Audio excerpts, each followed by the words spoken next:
Hello, everybody, and welcome back to Be Like Christ. We're filming in the dark today. As you can kind of see, there's like no light coming from my window. The rain is pouring down outside, and the thunder and lightning are going. So I actually don't know when you'll see this video, because a lot of times where I am in Albania, the power goes out when the weather is really bad. So might not have any power to edit and upload this one, but I guess we'll see.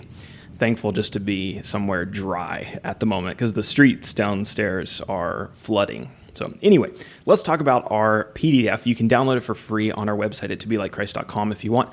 Now, I'm not going to spend a bunch of time on the first two sections because they're going to be pretty repetitive throughout the book, and we've already addressed these in some detail in our introduction and first study.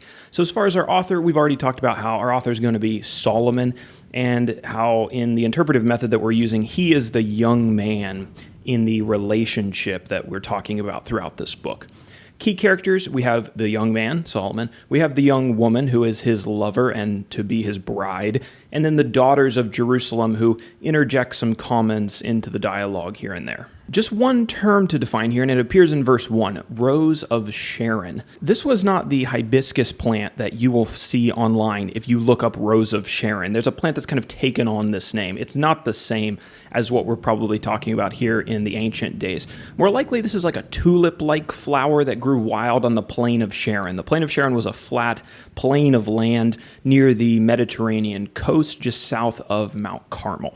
As we go to page number 2, we're picking up on the dialogue between the two lovers, and the woman is still speaking here as we open chapter 2. So our first section, I am sick with love, verses 1 through 6. The young woman describes herself as a rose of Sharon. The thunder's going outside. I don't know if you can hear that or not. I don't know if my mic's picking it up, but it's distracting me.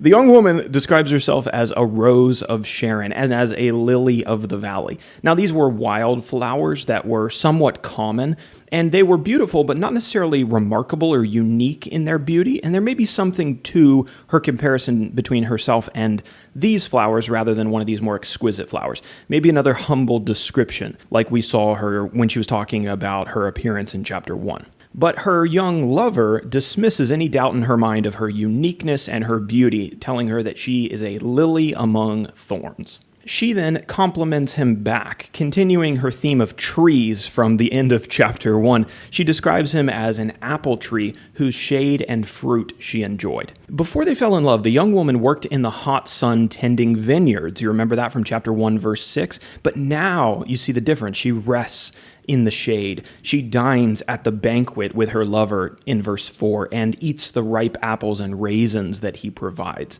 She felt loved by the young man's care for her, his provision, his words, his outward and clear expression of his intentions. It says the banner over her is love in verse 4. There's no mistaking the way that he feels about her. And his physical expressions of affection, which we'll look at in verse 6. It says his left hand is under my head and his right hand embraces me. So this was a full-bodied, unmistakable expression of affection, and her heart swooned from lovesickness, she says, and the intoxication of the experience. She says that in verse 5. Our second section today is just one verse. It's verse 7, and I think it's worth highlighting because it appears at least 3 times in the Song of Solomon.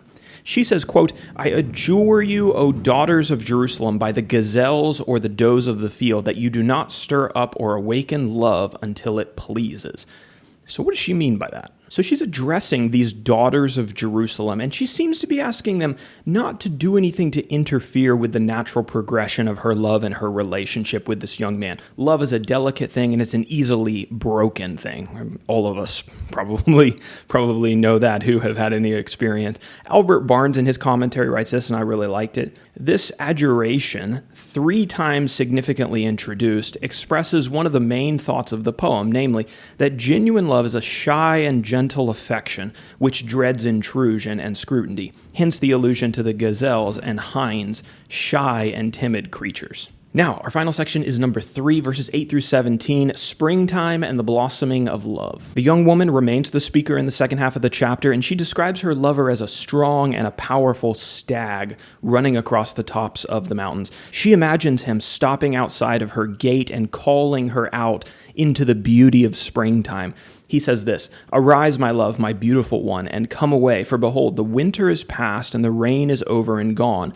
The flowers appear on the earth, and the time of singing has come, and the voice of the turtle dove is in our land." So it's springtime, it's time to come out. The world is in blossom as our love is in blossom. And she describes their love as a budding vineyard, an illustration she's used before, and express her desire for anything threatening that vineyard to be removed. In the text, she talks about the little foxes that spoil the vineyard, so animals that get into your garden or your vineyard and mess it up. She doesn't want anyone interfering with this beautiful vineyard of love that they're cultivating. And then in a little bit more intimate scene, she dreams of the young man pulling her into the cleft of the rock or a hidden place out of sight and admiring her until the daybreak. As she says, the day breathes and the shadows flee. So you can imagine, in the morning, you wake up, breathe in that first breath of air and the shadows depart, right? And it's the day. So it's a fancy poetic way of saying the sunrise, basically. Okay, so now for our application. How does love blossom and grow and flourish? This is a question that a lot of us have. A question that a lot of us need to be asking if we're not asking it.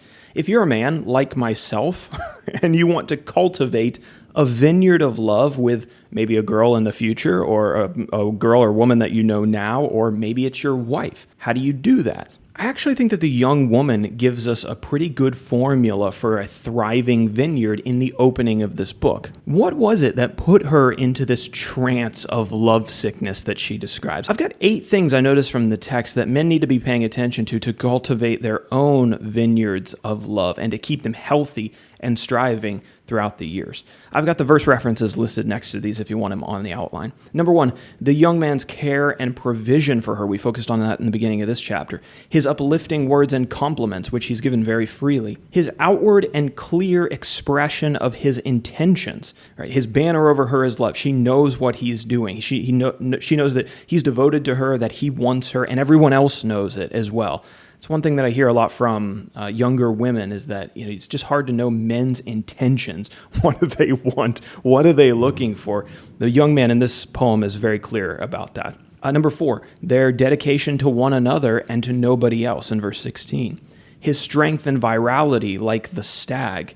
His physical affection towards her. Number 7, his presence and giving her his unique attention, verse 14. And then finally, his pursuit of her. Right? He makes it clear that he wants her and he pursues her. He comes to her gate at the springtime and says, "Come out with me." So those are just some things to think about. How can you implement that in the relationship that you have? And obviously, some of those are going to look a little bit different if you're in the pre-marriage stage versus the post-marriage stage, but I think we can all make applications. So that's our study today in Ecclesiastes 2. No, Song of Solomon 2.